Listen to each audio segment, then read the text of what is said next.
Is the session recording? Yes. Okay, great. So today what we'll do is we'll go through some of the basic concepts of visualization and see explore what are the basic available chart types that are there, what are the basic visualizations, and we'll understand in which situations or on what type of data or on what types of questions each of those chart types or visualizations are most valid and useful for. So before we get started, just wanted to basically state few points related to the same. Normally, whenever we work on a visualization project and we have to decide a certain chart or visualization, there are multiple factors that determine what type of chart we should use in that particular situation. Normally, two major factors would be the data itself. So what data you're working on, number one, and what kind of question you are trying to answer or expose from the data. So that these two would be your primary concern. Once after this, there'll be a secondary point that you have to take a note of is who will be reading your visualizations. So who are your audience? So you have to get a sense of are the audience that you're trying to cater to, are they well versed in reading this type of visualizations? Are they accustomed to getting reading the visualizations, or are they very new to the visualizations? So if they are someone like executive team people who will most likely be well versed with reading the data from visualizations, you can go with the complex data charts, something like stacked bar chart or area charts or density charts, which they'll be able to interpret it, comprehend it. But if someone is like very new to data visualization and doesn't in that case, using those type of complex charts will not be much helpful, because they may not be able to comprehend it. In that case, we just have to go with simple bar charts or line charts. So there are a lot of factors that determine what chart you have to use in that which particular scenario. But from today in this exercise, what we'll do is we'll only try and focus from the point of view of our first point, which is only from the data and the question what you're trying to answer point of view. We'll exclude the audience point of view for today's session. Okay. So let me share a certain document with you, which kind of acts like a rule of thumb for what visualization is better in what scenario from the data point of view.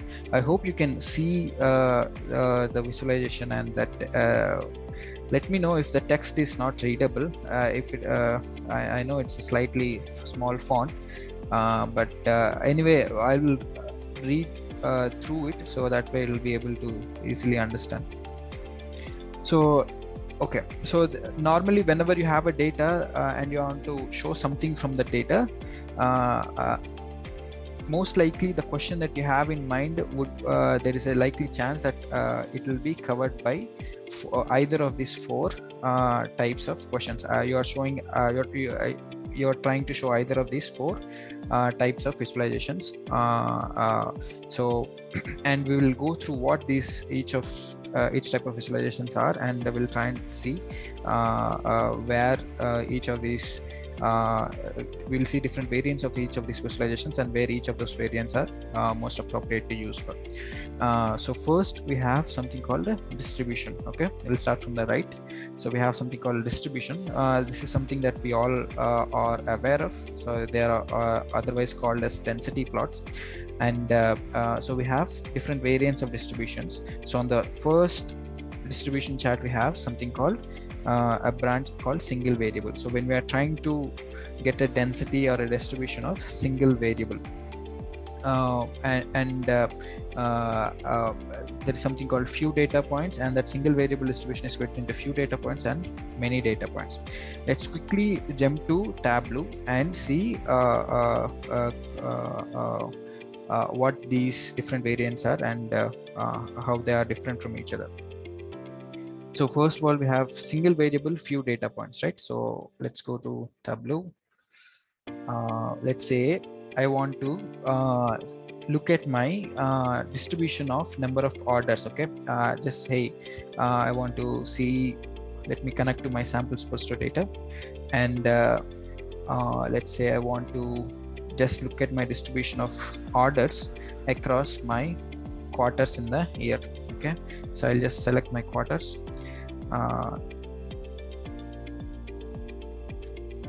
Quarter 1, quarter 2, quarter 3, and I'll just take my order ID and get the count distinct of the order ID. So that will give me how many orders do I have in each of those quarters. So this is what it means: single variable and multiple few data points. So I have only single variable, which is just the order ID, count distinct of order ID. I'm only looking at number of distinct orders. That would be my single variable, and I'm looking at just 4 data points. Okay, here in this context of the visualization, the data points means how many marks do we have. So I have 4 marks, so which is less, not too much. So 3, 2, or anything less than 4 or 5 is considered as few. So whenever we have this sort of situation where we are trying to visualize a single variable across few data points, less than 5 data points, you can go ahead with this sort of a distribution with a simple bars and all. So that will convey the information more appropriately. So now if we go to the second variant of the same distribution, we have single variable but many data points. Instead of few data points, we have many data points. Let's jump back to Tableau and see. Let me just duplicate this. And what would be the scenario if you have to do this single variable for multiple data points? Let me change the quarter from quarters to, let's say, day. Okay, now you see that I have 31 days, and the single variable is distributed across all of these. So now presenting this information, if it is in this format, the bar format is, as we can see already, it's not so eye friendly, it's not viewer friendly, and it will take a lot of time to just comprehend it. So in this sort of scenario, what they are suggesting is, what it's normally recommended is, go with the, instead of bar, just go with a line. So when we have many data points, so that way it will be easier. So just go with the line based distribution. So now this way it will be easy to interpret, and it will be much more viewer friendly to represent. So these are the 2 cases of distribution from the single variable point of view. And if we just jump back to our chart, now after the single variable, we have just in case, if any one of you have any additional points to add or any questions, just feel free to interrupt me in the between, so we can have a discussion, no problem. And then we have distribution between 2 variables. Okay, let's see what that means. Let's go to Tableau again, open a new sheet. Whenever we are trying to see the distribution between 2 variables, we are just trying to understand in this 2-dimensional space that is corresponding with these 2, whatever the variables that we are interested in, how my data points are placed themselves. So let me just give a quick example so we'll understand what I mean by that. Let's connect to another sample data source from the Tableau, which is world indicators data source. And let's say I have few metrics over here. Let me first of all filter for only 1 year. So you can look at only 1 year of data at a time. So let's just filter for 2012. And let's say I have few metrics called ease of business and GDP. Okay, let me just pull these things. Ease of doing business, it means basically each country, first let me the world indicators data has all the important metrics from all segments like business, development, health, population, all different metrics for each country on a several layers of data. So this is what world indicators data is. So now let's see. Let's just pull ease of business and put it on our x-axis, or in fact y-axis, and let's just also pull GDP into our x-axis. Click OK, and now let's just take country as a detail, so that each point will represent a country. Okay, great. So as we can see that our GDP, just because of the numbers, the difference in scales, we all have everything. It looks like everything is on y-axis itself. So let me just change the axis, scale of the axis, so we'll get a more distributed visualization. Let me just change this to logarithmic. Yep. And maybe change this to circle. This is good. Yep. So if you can see, I have my GDP on x-axis, log of GDP, and I have my ease of doing business on y-axis. If you can see, so we are trying to plot to see how the countries are distributed in the two-dimensional space of these two variables, and we can see that a lot of countries. We can obviously observe a general trend saying that, hey, if the GDP is higher, for countries where GDP is higher, there the ease of doing business is slightly tending to be lower, whereas when the GDP is lower side, the ease of doing business is slightly higher. So but we can also see that majority of the countries fall under this region. Basically in this region we can see that easily. So basically it gives us the distribution on which areas, or basically in which section of these two-dimensional space of these two variables that majority of the countries fall, and where least countries fall likewise. So this is the distribution of two-dimensional space. So yeah. Jagdish, just one thing, I'm just curious, what happens when you switch the x and y axis? How does that look? Just curious. Switch. Okay, it's pretty much this correlation. The pattern is similar. Okay. Yeah. Got it. Okay. Thanks. Right. So that's on the distribution between two variables. So let's just quickly jump back to our chart. And there is a distribution between three variables. Now, obviously, in Tableau or any sort, normally we look at two-dimensional distributions itself, but three-dimensional, let's just quickly take a look at them, but will not go into deep. When there are three or more dimensions involved, there is a chance that you have to get a distribution into three-dimensional space. So this here is an example. Normally, general example, it's not related to any certain data or specific data. So this is our, in a three-dimensional plot, we have x-axis, we have y-axis, and we have z-axis, and one metric on each of these axes, and the density plot for those metrics. So we can see that there's a peak in between for almost at the mid of x and at the mid of y. We can see that there's a certain peak that's going on. So in this area, in this in the center section of basically in the x and y coordinates across all the z's, we have a certain peak that is going on. So this is highly dense high density area in this entire three-dimensional cubical space. So likewise, so obviously it's not possible for us to represent or create this sort of 3D visualizations in Tableau. So there are other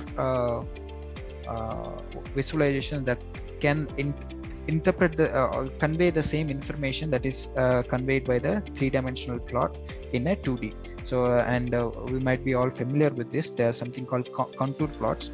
So this also gives us the same information. So wherever how to read these contour plots is basically, these are also density plots.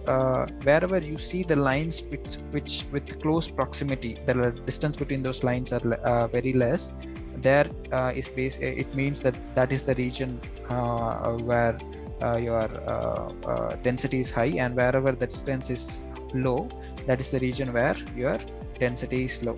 So how do you achieve this contours is normally, so you get the 3D plot, okay, and on the vertical axis or the Z axis, just cut this entire 3D space into different planes, okay. Just draw the lines in Z axis parallel to XY plane, and just cut this entire 3D shape, and whatever the intersection that you get with the actual shape of the density plot, those are the contours that you see here. So for example, if I just take that plane on the top right, on the topmost for this peak, I'll only see that plane will only intersect with this shape on a small circle over here, and that is the same circle that I see here inside. And likewise, I proceed across as I come, I take different planes across my Z-axis. So that is how a contour plot is created. And there's also a similar version called heat map. We can also same heat map will also convey the same information of the density. So this is how density on the 3 or more variables can be conveyed. So we have distribution, we have 4 variants of the same, where we have 3 variables or more, or 2 variables, and they have single variable, but few data points we go for bars, and single variable multiple data points we go for a linear line based distribution. So that is on the distribution, and let's see what the let's go to the relationship part, okay, on the second side. So let me quickly give an example what a relationship means. Basically, no matter irrespective of like number of variables involved, okay, in a relationship plot, what we are trying to see is there any correlation, okay, between the 2 variables that I am trying to plot. So for example, just a general and very common example would be, if the average temperature per day, if it is increasing, how are my ice cream sales changing with respect to my change in average temperature per day. So obviously we can see any general trend. Hey, if my temperature is increasing, there is a slight increment in my sales of ice creams, and likewise. So this is the type of relationships that we will try to extract from the data. When we are trying to extract this sort of data, we will go with the relationship plots. So let's quickly go to Tableau and see a couple of examples there as well. Let's create just a new tab, and just give me a minute. Okay, and we'll connect to again world indicators dataset. Let me just go to take my, I have few relations. I'm sorry, I have few metrics from the environmental perspective, like energy usage and CO2 emissions metric. So it will be a good question to ask. Hey, if my energy usage is going normally higher, are my emissions, CO2 emissions, are they going higher or lower? So it's a generic and good question to ask. So what I'll do is I'll put my one of these variables on x-axis, sum of my energy usage, okay, and I'll take my other variable on my y-axis, click OK, and I want to take a look at it from the country point of view. As of now, it's just aggregating for all the countries, and let me just put my country in detail. So I can see, so now each point is a country. It represents a certain country. So as you can see, obviously, let's just rearrange the axis in a way it's more readable. So on x-axis we have energy usage, and I can see that clearly as my energy consumption per country, if it is increasing, my CO2 emissions per country is also increasing. This is the trend that we see. So this is what a relationship plot normally is supposed to convey, trends between two or more variables. And let's just quickly see one other example of the same, and move on to the other types of charts. Okay, let's just open new sheet, and we have few other metrics here talking about internet usage and few tourism inbound and tourism outbound. So internet usage is basically, it's a metric that shows what percentage of the population in a certain country is accessible to internet or using internet. And tourism inbound is basically amount of currency value that in dollars basically that particular country has tourists visiting that particular country, and tourist outbound is basically tourists that are going out of that country. So let's quickly see. So this is also a good question to ask. If there is countries that are using more internet, how is the tourism affecting those countries where there is more internet usage, and how is the tourism affecting where there is less internet usage? So let's just drag this internet usage into our columns. Let's go there and drag my tourism inbound into y-axis, and also just take tourism outbound as well, and maybe put my country into detail. Let me just show some.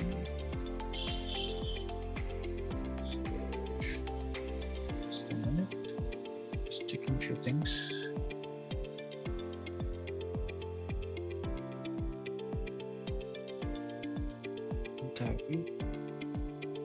Okay, so this is how we have few metrics again, internet usage on x-axis and tourism inbound and outbound on y-axis. So the top chart that we see there, we can see that so obviously the general trend we can see wherever there is higher consumption of internet usage in that country, basically we can see that the tourism is slightly greater there, either inbound or outbound.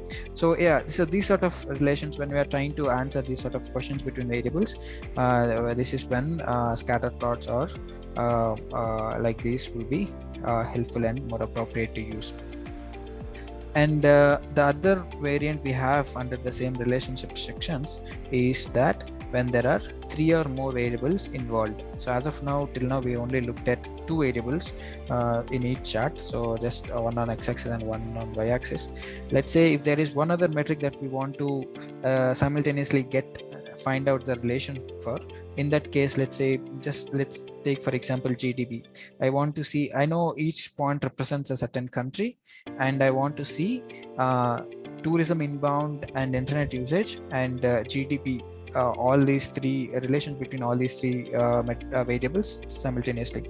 In that case, what option we have is there are other aesthetic elements to a chart. So something like a color or size, we can use these marks to basically get this 3rd variable involved into that chart. So for example, let's see if what happens if I drop GDP to size. Let me change this to actually select all and drop GDP here, and change this to circle. Yeah, so now we got the GDP also taken into account. So we can see that all the countries where, so now all the combinations of between these 3 variables is relations between these 3 variables. So it will be like some 3C2 combinations. So those many combinations we can identify, 3C2 by 2, something like that. So we can see the countries which have higher internet usage percentage, they tend to be on the higher side of the GDP, whereas all others have on the just lower GDPs. They are just in negligible dots here, you can see. And obviously the other result that we saw, higher internet usage, higher tourism. So yeah, so these sort of visualizations, and you can also use color for some other metric to pull in Tableau. So that's also possible. So if I can just take CO2 emissions and put that in color. So now we have 4 variables that are yeah, but it's unless it is required, it's not recommended to go with more than 4 or more than 4. So wherever, very rare cases, we come across the situations where we have to include all the 4, but it is normally recommended to go with only 3 at max at a time, and use either color or size for the third variable. Okay, so that is on the distribution and relationships so far. So just want any questions on these 2 particular types of charts so far? Yeah, Jagdish, for relationship, both are scatter plots only, right? Yes, both are scatter For 2 plots. variables, 3. Okay. Yes. Just that we are using size and color for different variables. Yeah, for right. So whenever it is more than 3 or 3, we'll just use the other attribute, either size or color, to get the third dimensional involved in the plot. Okay.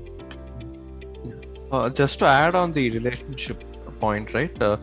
We can also have a correlation line shown on the graph saying what is, we can visually see what is the degree of the correlation that we have, whether it's a strong correlation or a weak correlation, whether it's positive or negative.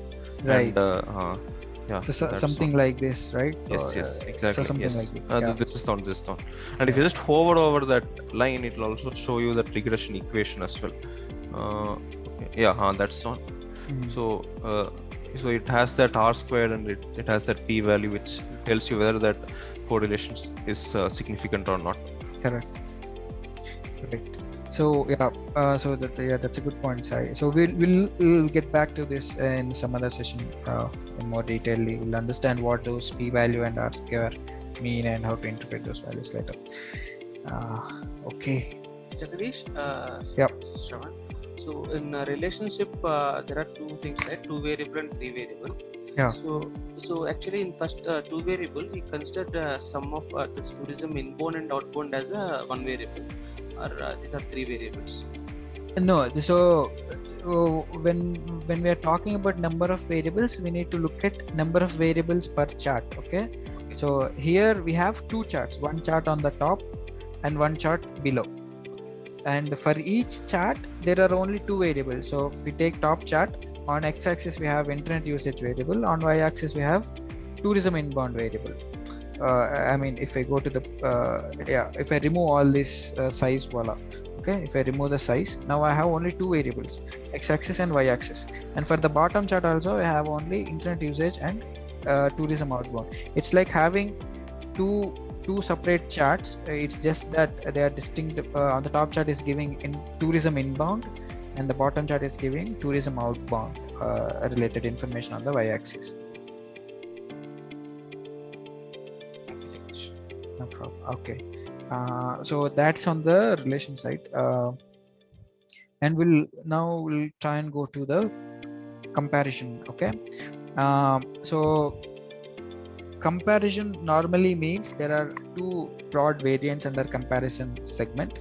So we are trying to compare either over time. So this obviously means our very famous calculation like year over year or week or month over month calculation. They all come under this section. So we are trying to compare certain period of a time with another period in time and see how they are relating with how they are comparing with each other.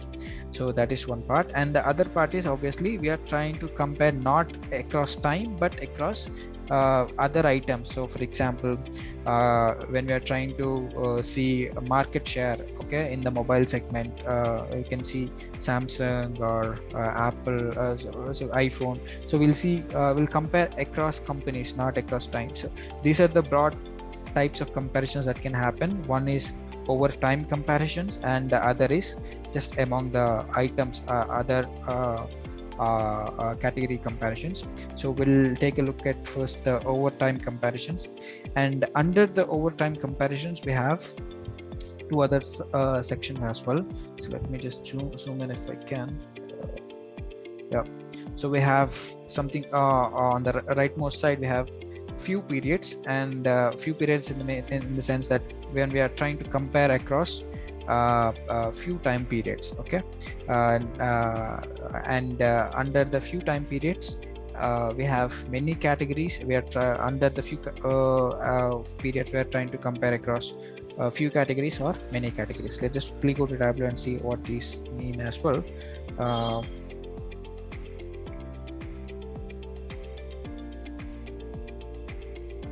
Yeah, let me open a new sheet.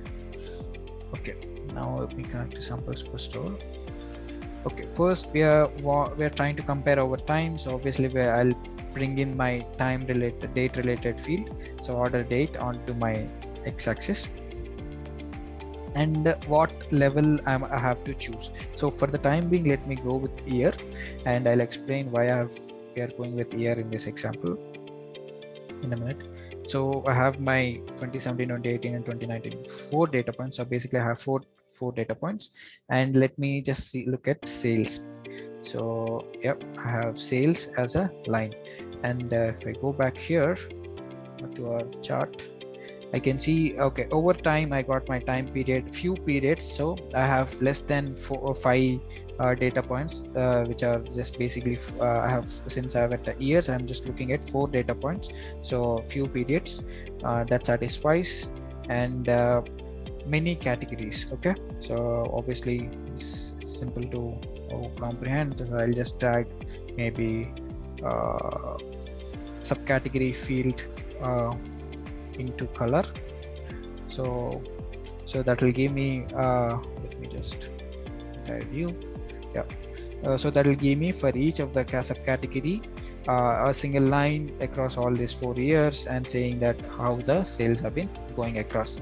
So normally whenever you have subcategories, whenever you trying to get the categories in this sort of a view, it is not recommended that if the categories are more than 10, you should go with it. 10, 12, 13, it's manageable, but it's still not so viewer friendly and easy to read.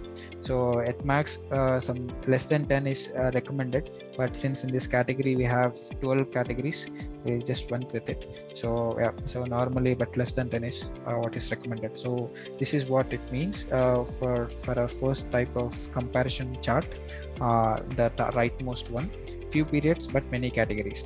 And then we have few periods but single or few categories.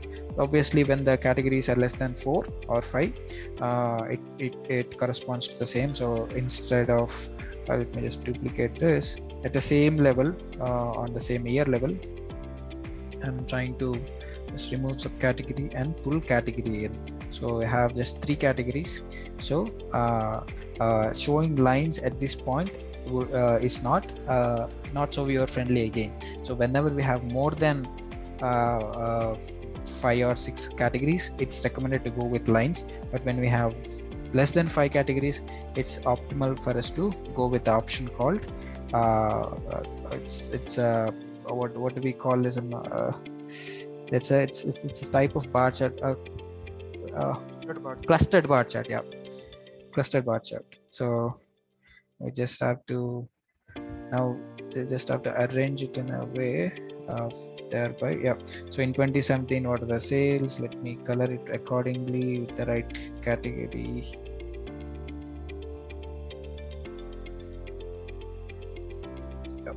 So yeah, so few categories, few periods. So this sort of chart would be most appropriate to compare. So in 2017, I can compare across categories. I can also compare each category across years as well. And a similar chart will not work in this case. It will just be too much clustering, and no one will be able to make sense of what's happening. So that's on the over time few periods charts, and we have over time many periods. So let's just see what those are, and go to Tableau. just imagine the same chart. Okay, let me duplicate this.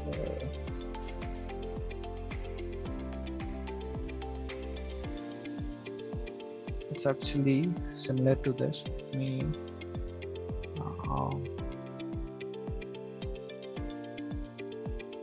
it's actually something that which we already talked about, that whenever we have, let's say, order ID, let me just go with years. Okay, and my sales as a bar. Whenever we have more data points on the x-axis to show, let me just go back to again previous example to go at day level. It's not recommended to show in a bar format. It's mostly it's recommended to show a line format. Okay, so that's what it means. And also let me just show a couple of quick other examples as well. Sales, not necessarily we have to go at a discrete level. We can go at maybe month level. Yeah, so this is also possible. So one other important point to note here is we are talking about over time many periods but non-cyclical data. Okay, there is a some term called cyclical data, non-cyclical data. What that means essentially in a very brief terms is your data's following any patterns across the time period. So for example, there could be a chance that your data always follows a certain general trend over different time periods across the year. Same pattern is followed from January to December. Again, from next year January to next year December, you will follow a similar trend. So if you observe this trend line that we see here, you can see there is a slight pattern repetition across years. So this is January 2017, and this is September, October, and December 2017. So there's a, if you can see, there's a typical W kind of trend across the year, and we can see the same W kind of trend in all the years. Here also there's a W, here also there's a W in 2019, here also there's a W in 2020. So there's some amount of cyclicity that is happening across years in this particular visualizations. So normally what this chart is referring is, whenever you have non-cyclical data, it's recommended to go with this approach. But let's see what that also means. So let's just go with one more example here. Let's connect to world indicators data and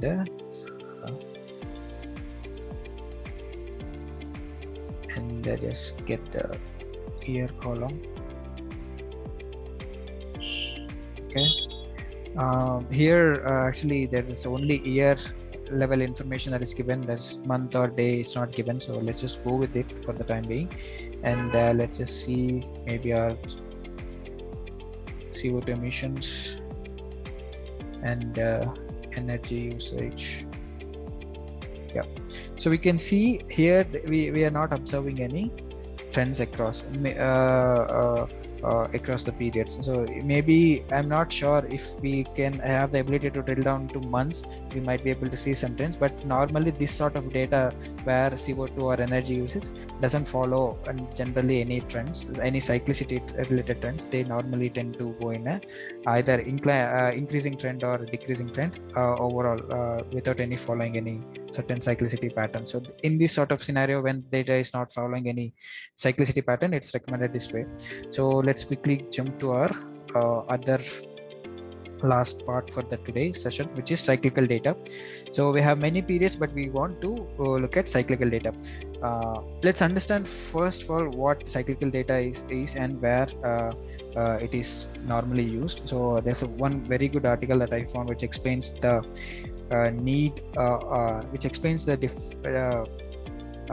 need for a different visualization other than a line chart for a cyclical data. Okay, let me quickly walk you through it.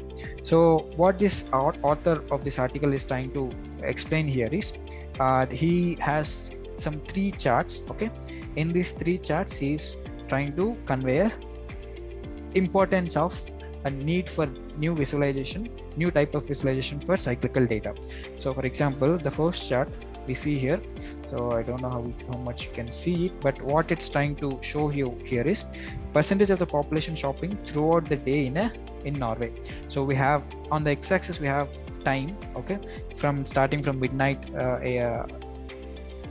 1 o'clock a.m. to 11 p.m. On that day, and we are just trying to see how much percentage of the population is shopping at what time. And obviously we can see that shopping normally starts at 9 a.m. and goes on till maybe 11 p.m. So there's a nice little trend. So that's well and good. Now let's look at another point, another graph which shows percentage of the population sleeping throughout the day. And now at the x-axis is fixed at the same time scale, starting from midnight 1 o'clock a.m. to 12 p.m. Midnight to midnight. So, and we can see that almost during the early morning hours, almost everyone is asleep, and around like 5 o'clock or 6 o'clock people start to wake up. During the day, very less people sleeping, and again people start to sleep after 9 p.m.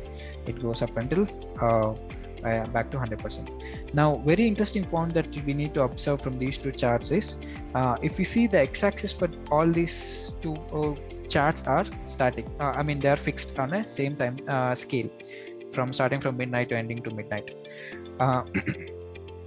But if you are trying to understand this visualization, this axis is good and most appropriate for you, because it is giving you all the information related to shopping throughout the day in the time scale that you have fixed nicely. When I mean by nicely, so it's basically in one continuous line that you are able to see.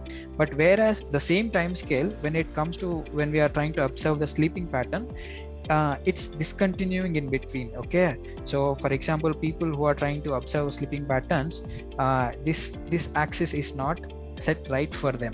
So ideally for those people who are trying to observe this graph, the axis should have been instead of from midnight to midnight, it should be more likely where the sleeping activity is higher. So basically it should be from 9 p.m. where the sleeping people tend to go to sleep, to go to bed, and then it should be from here till 11 a.m. So this should have been the axis. So they can see one single continuous line in the graph, just like here, without any discontinuity in the line, the graph line. So this is what the author is saying, that so normally the x-axis for any sort of this cyclical data. Okay, why is this a cyclical data? Because this repetition, this behavior of customer shopping or customer people normally going to bed will repeat on a day-to-day basis. It will normally follow the same trend, same pattern, and there could be many other observations as well.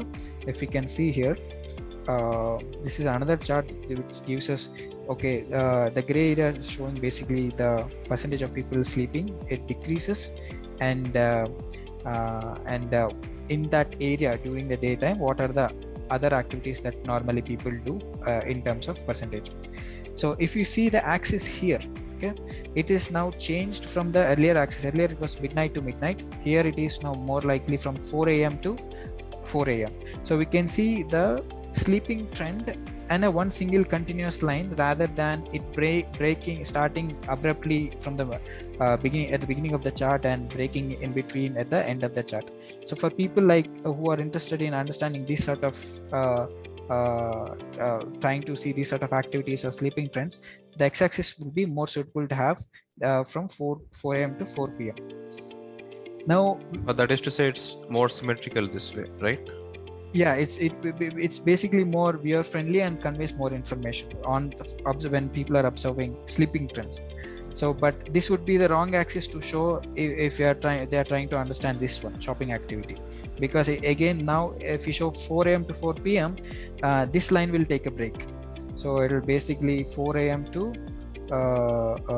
you understood, right? So normally what the author is trying to say is, whatever the information that you're trying to say, convey it in a single, make sure that it will happens in a single line in a graph. It shouldn't break like this continuity. So and because of that, so they have for whatever the cyclical data, there is a in order to we don't know what axis is better for what type of analysis. So we are able to get an apprehension that 4 a.m. to 4 a.m. is good for sleeping pattern, because we know that most people stay asleep in that period, something like that. That will be covered in that time scale properly without any discontinuity. But if they are looking at something else, we can't comprehend every possible analysis, and we can't change the time scale accordingly. So for that reason, there is a introduction to circular charts, okay, for normally cyclical data. So where no matter what time scale that you choose, so the entire point of discontinuity is avoided. So we just represent that in a circular format, and the trend just continues from wherever it is left off for the cyclical data. And there are different variants to it. You can follow either a 12-hour pattern, circular plot, or 24-hour plot, and there are different variants to it, but we will not go there. So yeah, the idea behind being, so whenever you're trying to look at cyclical data, it's normally important to go for a cyclical plot if required, rather than just the line plot. Okay, I think Nice, Jagdish. Yeah. We'll stop it here, and we'll continue from our next session. Yeah, we'll continue next session. Okay, great. Awesome.